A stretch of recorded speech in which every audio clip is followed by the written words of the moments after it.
Zephyrhills. How are you doing? Well, it's great to be in Pasco County. Y'all sit down.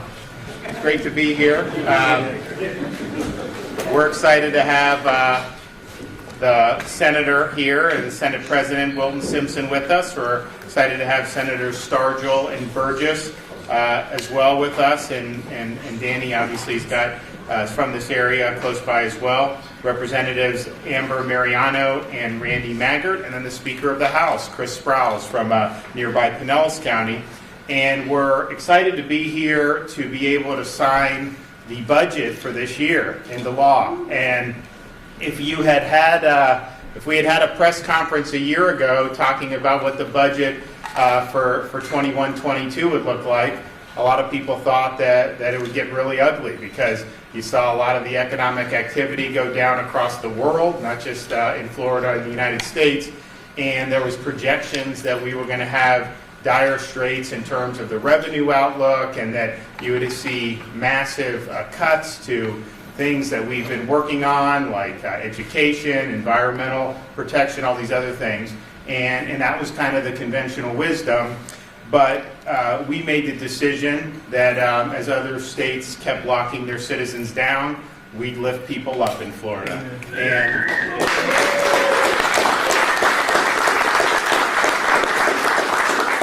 And so, as we were going through the summer and started to get some momentum, even obviously as you're dealing with COVID the whole time, we understood it was important to get our kids back in school. And so we made the decision, I think in June, that every parent in Florida would have the ability to send their kid to school in person when the school year started.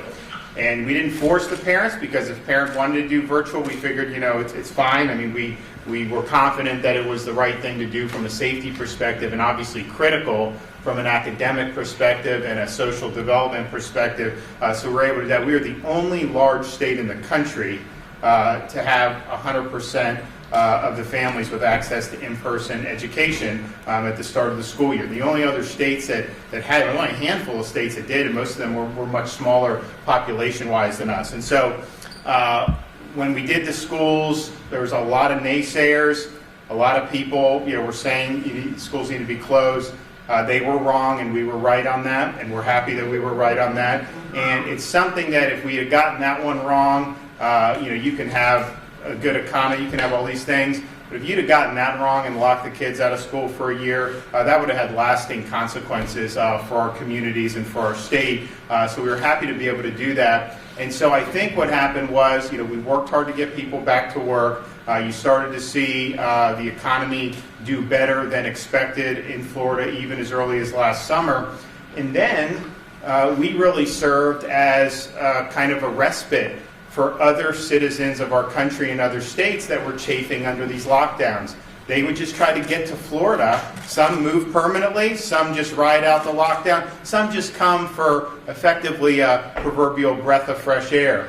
And so that ended up helping a lot of our hospitality industry. It allowed us to get more people back to work. These restaurants, some of these restaurants now have never done better than they've ever done in their history. We were just over in New Smyrna Beach. They said first quarter, the best in the history of the restaurant by far. And I hear that a lot of places that I go. But you remember a year ago, you had people like Fauci saying all these restaurants should be closed. And you know what I have when people come up to me? They say, thank God you didn't listen to Fauci, because we would be out of a job.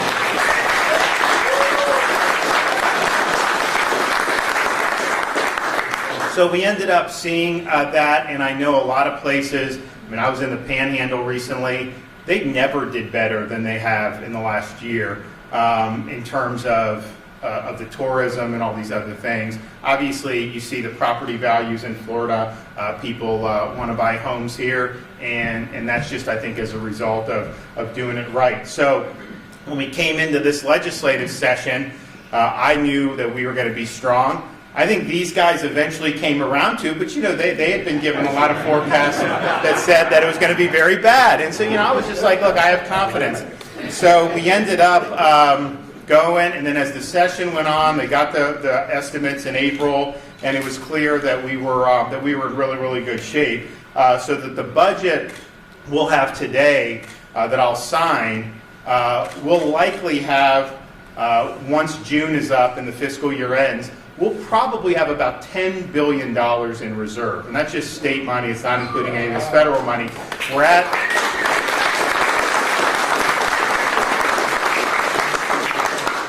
9.5 billion after May, but what's happened is when they did the estimates in April, we took in almost 800 million above estimate. So they're literally doing an estimate in real time, making an estimate for April, May, June, last 3 months of the fiscal year, and they undershot the April by 800 million. May, we think it's going to be at least 500 million that we will have got over what they estimated. And so if you get another half a billion in June, that's going to be $10 billion that we'll have in reserve. That puts us in an awfully strong position to weather any future storm. You would have told somebody that we'd have $10 billion in reserves last year, nobody would have believed. I probably wouldn't have believed you, to be honest with you, and I was the one that was the most bullish. So I think it's a testament to the fact that Florida, has been free. People are free to make decisions and go about their lives. Obviously, these legislators over a number of years have produced budgets, and obviously I've signed a couple budgets. But if you look at Florida, we have, like New York has millions of fewer people than we do. Their budget is over twice the size of Florida's budget. Because we're very prudent with how we spend money. Our infrastructure is better. Our K-12 performs better. We have the best state university system in the country for 4 years in a row by U.S. News and World Report. So you look at that and you look at the budget that we're signing today, we're doing more for education when a lot of people thought we were going to have to do less. We're doing more for water resources and environment and things that matter to both of our presiding officers very much. Way more than anyone thought was possible. We're doing bonuses for all law enforcement, fire, and first responders, which nobody was, a lot of people said we wouldn't be able to get that done. So we've done all these things to meet all these key needs from the state, and yet we do that with the lowest per capita tax burden in the United States.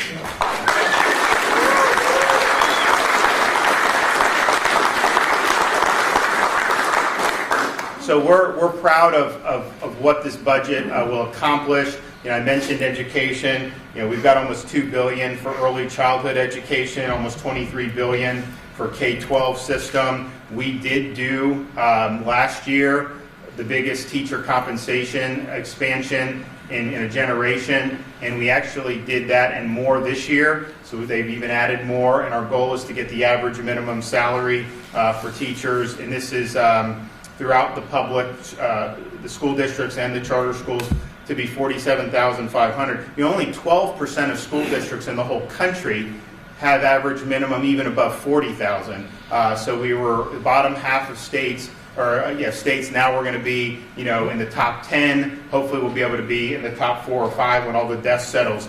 So we're proud of that, but we're also proud of, because our schools were open. And when we were pushing to do this, you had, oh my God, media was so against the schools. The media wanted to lock the kids out of school the whole year. Let's just be honest. They tried to scare parents over and over again. You had some of these bureaucrats, particularly in D.C., that were fear-mongering, and the data was in. Last June, the data was in. We knew that it was the right thing to do. So we pushed forward. There was a lot of people that were opposed to that. I'll tell you, these superintendents they wanted to get back. Most of the teachers wanted to get back. I know the teachers union sued us to close the schools, but at the end of the day, most of the teachers did want to go back because they understood what a year of virtual would have been like for the students. And so because principals had to work extra hard, the teachers had to work hard, we were able to do $1,000 bonuses for all principals and all K through 12 teachers throughout the state of Florida for public and for charter. So that's a pretty big deal to be able to get that accomplished.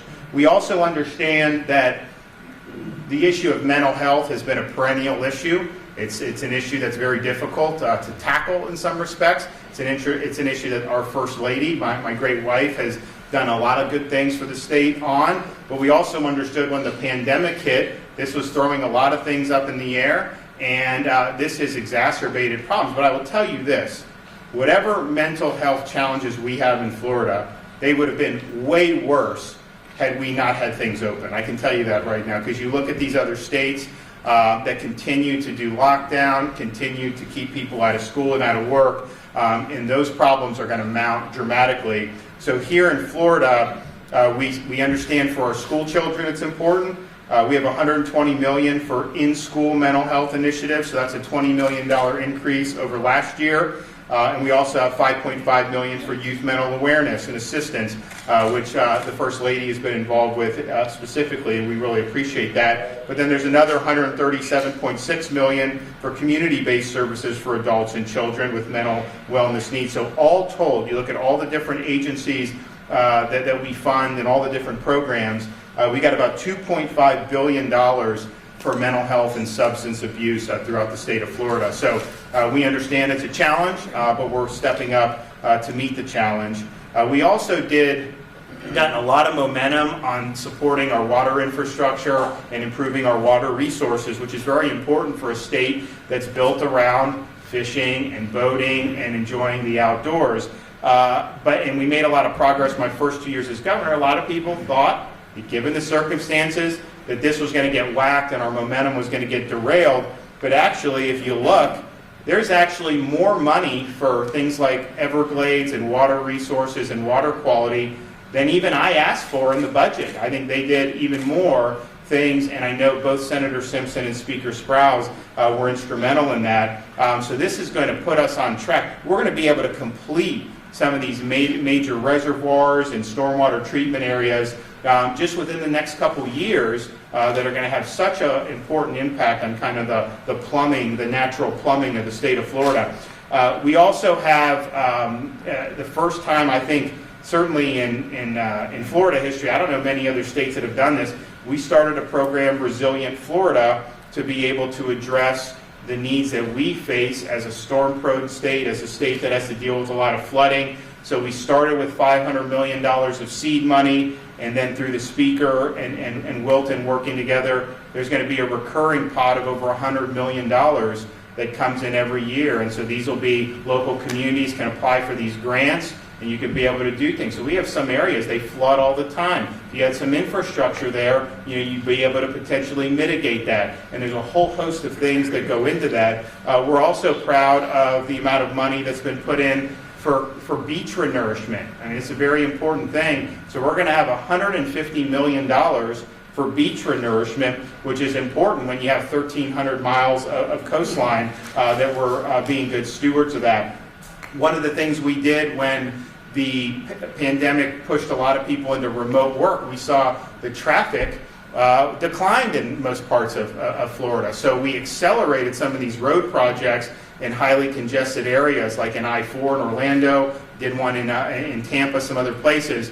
But then what happened was, because they were projecting less revenue, our DOT had to basically delay or plan to delay some of these projects into the future because they didn't know how much money. Well, with the budget today, the work program for the Florida Department of Transportation is fully funded, so we're going to be able to get all these projects on track, and actually, we may even be able to accelerate some. I think we have the resources, the money to pay to accelerate it. I think it's just there's a high demand for these services that I think that'll be probably the one impediment that we end up doing. But this is going to be a fully funded work program, which we're really supportive of. And I did mention the bonuses for police, fire, first responders, $1,000 each across the board. That's like 175,000 individuals across the state of Florida. And we understood when COVID hit, there's folks in white-collar jobs could work from home, remote, and God bless you if you did. The people in uniform have to show up every day. They can't keep the streets safe on Zoom. You can't put out a fire on Zoom. You just got to be there. And so they were there from the very beginning, day in, day out. And then particularly with our police, they've been treated horribly throughout this country in some of these communities. And what we said here is, we're standing by law enforcement.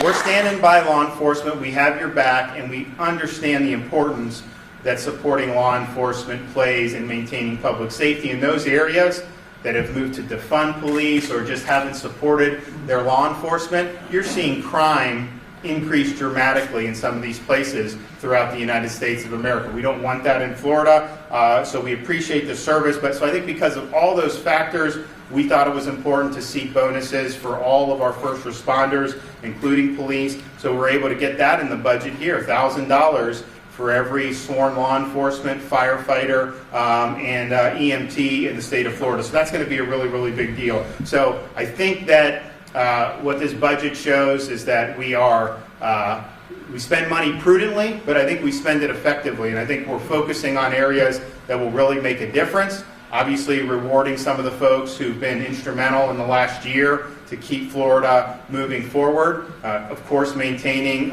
such a low tax burden, which we're going to continue to do, and then having a lot of money left over in reserves, in case something happens down the pike. And I think we are in, even though there's a lot of good signs in Florida, if you look nationally, I think there's a lot of uncertainty. You see inflation. Look at gas. Gas has gone up tremendously. A lot of the materials that people need to do business have gone up. So you have inflationary pressures. You're just going to have a lot of things. And we just have to be ready. And these are things that are far beyond the control of the state government, of course, but they're things that we're going to have to contend with. And so I think we have an adequate cushion to be able to deal with this. Final thing I'll say before I turn it over to the Speaker and the President, we did about $1.5 billion in vetoes out of the budget. Most of that was back of the bill, and the largest chunk of that was something that I actually requested, was $1 billion to create an emergency response fund. And the idea was, if we have emergencies and you need to pay for response, you don't have to use general revenue. You have a fund, you pay, you get your federal reimbursements back into that fund, and it basically just runs off budget. The legislature agreed, we set it up. The problem is, after they did that, the federal government came with kind of rules and guidance about how the money could be spent that we got from the feds. We were going to use federal dollars for this. And they said, basically, you can't, it's a grant, so you got to do normal procurement. Well, in an emergency situation, you don't do normal procurement. You got to get the money out the door. So it would be totally ineffective to use it for emergency. But then they said that it doesn't apply for a situation like that anyway, so we'd end up assuming a lot of risk and having to battle with the feds. So I think it's a good idea. I'm glad they did it. I would like to do it in the future, but I couldn't in good conscience put that money in there knowing that it was not going to be able to be used for that, and if we did, it was going to be clawed back by the federal government. So that was kind of the major thing, but I think the rest, by and large, we did $1 billion in vetoes last time. But those billion, a lot of that was general revenue vetoes. We did do some trust fund vetoes.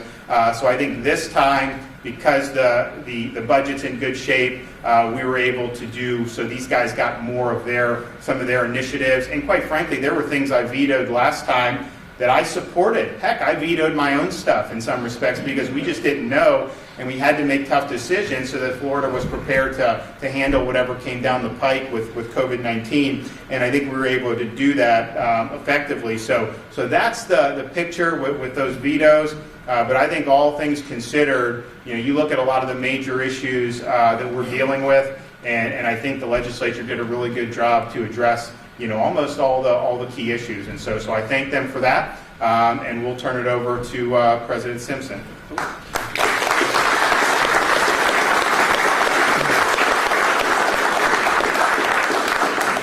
And we really appreciate the governor being in Zephyrhills today, and we are in Senator Burgess's district. I have to remind myself of that now because it's like this is my district, but it's really not. It's really Senator Burgess's district. We'll take it. Yes, and for one more year. And then our budget chair in the Senate was Kelly Stargell, and she did a wonderful job this year putting the budget together. As everyone here knows, it's a $101 billion budget.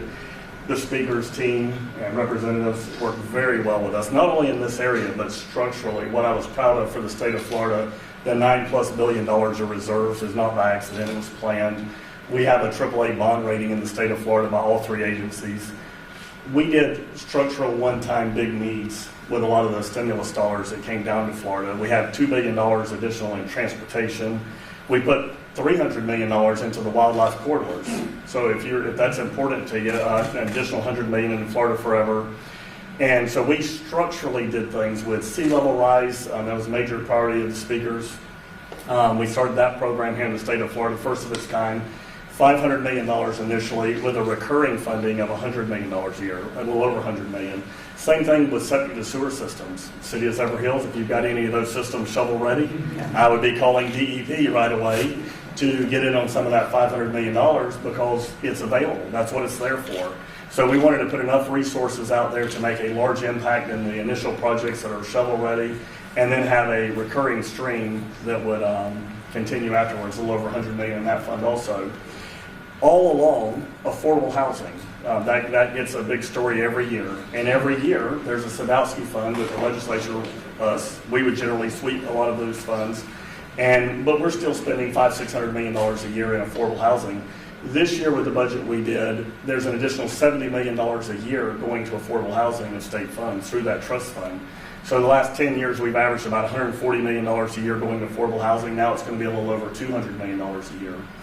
In addition to that, and I'll be brief and turn to the speaker, but we did $1 billion a year tax cut. So one of the things we don't talk about this year is we did the Wayfair bill. So if you were an out-of-state company not charging sales tax to in-state needs, we were not collecting that tax. So every small business that's represented in this room, and I know there's a lot of them, was at a disadvantage to your out-of-state competitors. We fixed that loophole. And then we took the money and we did two things with it. We said, first of all, we're going to backfill the unemployment compensation fund, $4 billion, so that's the first 4 years. And then we're going to take that money and do $1 billion a year tax cut on businesses for the rent tax. So in here, 4 years from now, if you're paying a lease or rent to anyone, you're essentially going to go to zero from wherever you are today. So go back and look at that amount of money every month, and you'll see those tax cuts that are coming after the unemployment compensation fund gets full. And the reason we did the unemployment compensation funds, every small business in the state would have been impacted by it. Today, the way your state set this budget up, there will be no impact. And 4 years from now, you get a big tax cut as we do that. So we thought it was very important to stimulate small business. We thought the projects that we did were very stimulative to blue-collar workers, people that have to go to work every day. You know, during the pandemic, and the governor mentioned teachers, law enforcement, and paramedics. There wasn't a truck driver that wasn't working, and there wasn't a farmer that wasn't working every day. And every day you went to Publix or Walmart or wherever you shop, there was groceries there and food there because of the hard, working men and women of this area, and not only this area, but across the entire state. And so we're very proud of that. We're very proud of this budget. Thank you, Governor. I was going to call him Vito Corleone after the remark he made earlier. I mean, how many governors made us $1 billion each year, right? But certainly last year, the $1 billion came under a lot of stress with the pandemic coming on, and we had no idea what the budget was going to look like this year coming into it. And so each month it got much better, and a lot of that credit goes to our governor for making sure we were opened up. We were opened up very quickly. We got kids back in schools. We went to work, saved a lot of small businesses, and we're very proud to have supported the governor in those efforts. And we appreciate the light touch this year, Vito, on the budget. So thank you, Governor.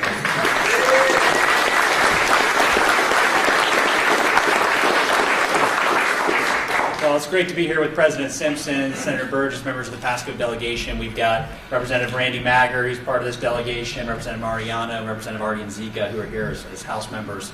What a great budget year for us. Coming into this, the governor and the president mentioned this, but here we are, rewind about a year ago, and we're thinking about the next legislative session, thinking that it is going to be financial Armageddon. And much to the folks' credit behind me, including the governor and the Senate president, we all got together and say, veto it all, Governor, as much as you can, because we don't know what the future is going to bring, and we have to prepare for the next session. But what happened was real leadership. The budget that's going to be signed today isn't just the organic growth, right? It was purposeful. You look across the country in places that have Gavin Newsom as their governor or Andrew Cuomo as their governor, and they're not having days like today. In city councils just like this one, with hardworking people around shaking their head because they know the difference between having their business open and having their business closed.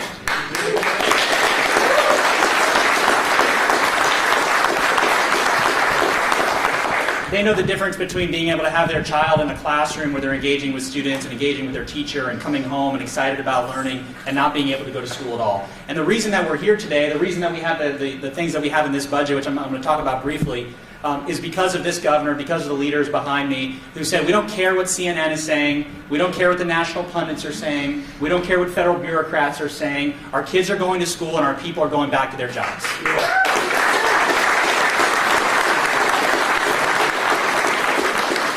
But I think it did provide us a unique opportunity as a legislature. We got to take a step back during the pandemic and say, so often we're in the hustle and bustle of life and we think about, what do we need today? Not what are we going to need tomorrow and 20 years from now, and what does our state look like in 30 years? And we talked about how we wanted to prepare Florida today for the challenges of tomorrow. And that's what this budget was really about.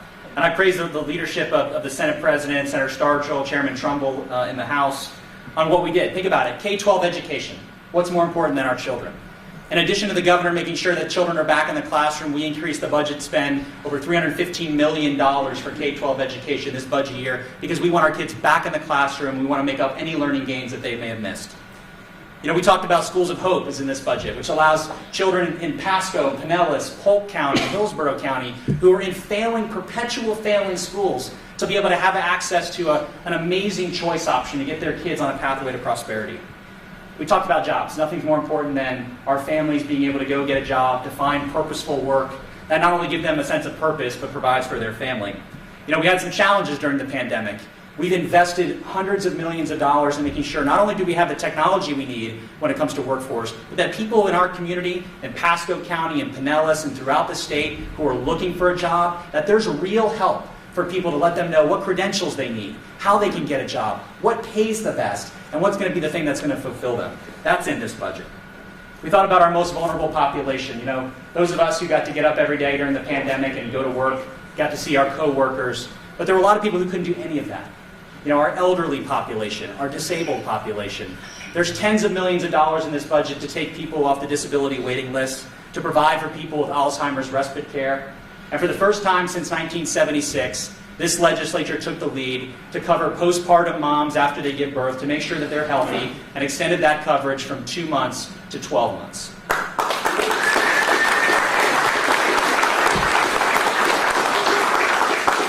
And the last thing I'll mention is, we talk about people are going to be flocking. I think, if you wake up and you're in Michigan tomorrow, chances are you're not going to Chicago for vacation.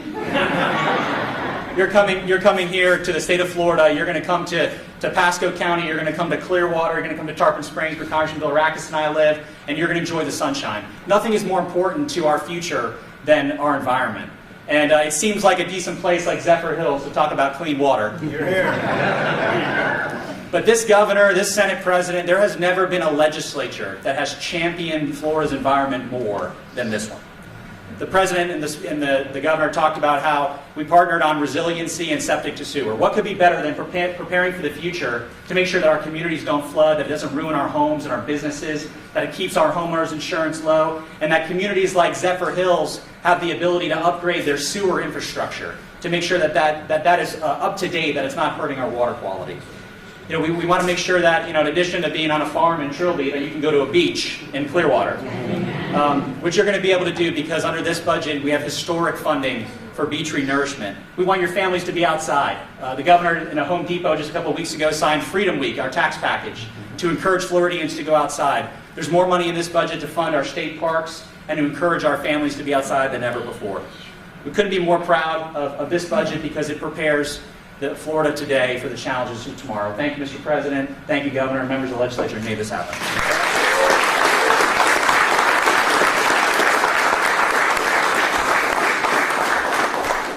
And I'm going to sign in just a second, but I also was remiss for not thanking them. They did the budget on time. It was on the Friday afternoon. They did it. They got out of town, didn't have to extend, and so that isn't always the case. So great job there, and we'll go ahead and do the John Hancock.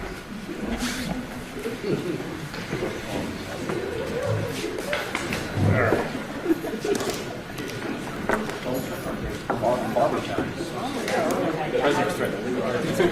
Today is the second, right? Yeah.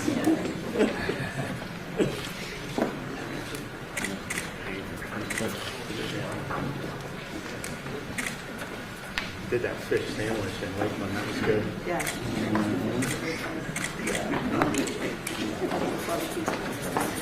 Yeah, it was good. Okay, one for you. One for you.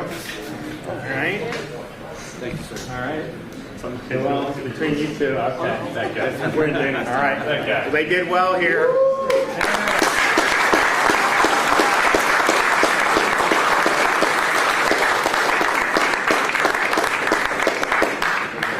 Definitely, this part of Florida had a big part to do with all these guys in these key positions.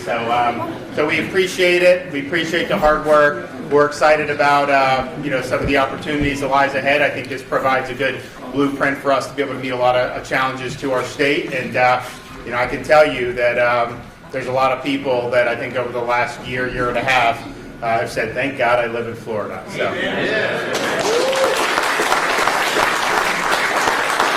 Okay, questions? Anybody got a question? Yes, sir. A lot about funding for coastal communities dealing with flooding issues, but I want to ask you about two of the potential line items that you're talking about. One of them was $750,000 for the Gulfport linear coastal park, and that would have provided funding for increasing the boardwalk, coastal restoration, basically dealing with some flooding issues that they're having downtown. So I want to ask you about why that one was line item. And then the other one is $400,000 for feeding American Tampa Bay. It just clearly had a very difficult year feeding a lot of other people who had. Well, we did a huge amount of money if you look in the budget for different types of nutrition. Then there's also federal money that people are able to access locally for a lot of those issues. And so I think we tried to say if there was something that they could do federally to meet a need, then we would want to do that. If there were other aspects that we were funding that didn't require a line item, clearly that type of boardwalk, there's hundreds of millions of dollars now, that's available for that. Yes, sir. When do you think the first responders may receive their check for $1,000? I hope so. So basically, the budget's now signed. Now, we had the agencies working to get this moving, but it's going to take, it's not something we just turn around immediately, so they're going to be working on it. And I think we're pretty confident we can get the teachers by the end of the summer, and I'm hoping to get the first responders. The difference is the teachers, there's already a database of the teachers. So we know who they are, all the school districts, all the charter school teachers, and we could just do it. With the first responders, some of these EMTs, so you're going to have to get all that information. So they are working on doing that, but obviously we want to get it out as soon as possible. But I think on that, it's more of an issue of making sure we're getting everybody that was promised $175,000. Going to make sure we get all those folks there, and that we're doing it. And we do have some money. We did more money than just that for the administration in case there was more people that needed to be paid. So, but those are two priorities because those folks I think are looking forward to it. It's something that we fought for. So hopefully we'll be able to get something to them, as soon as possible. Governor, why Zephyrhills today? Anything in Tampa Bay that you're excited about? Got this guy right here. Got this guy.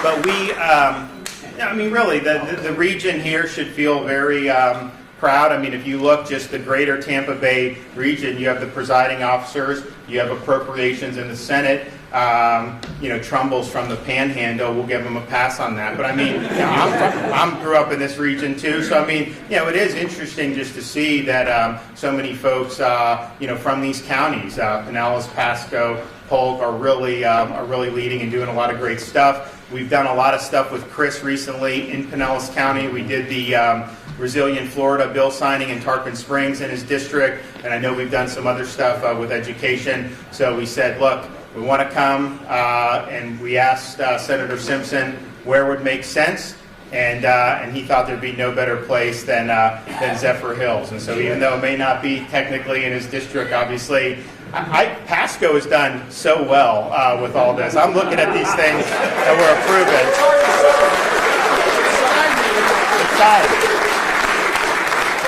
And I'm looking through these things, and I'm just thinking to myself, they're going to build a statue after this guy because they're going to have a lot of stuff. So, but no, we're really proud of that. We're proud of the friends that we have. Me personally, proud of all the friends we have in Pasco County because you got a lot of great people here, and you did very well in this budget. So you guys should be happy. Thanks, everybody.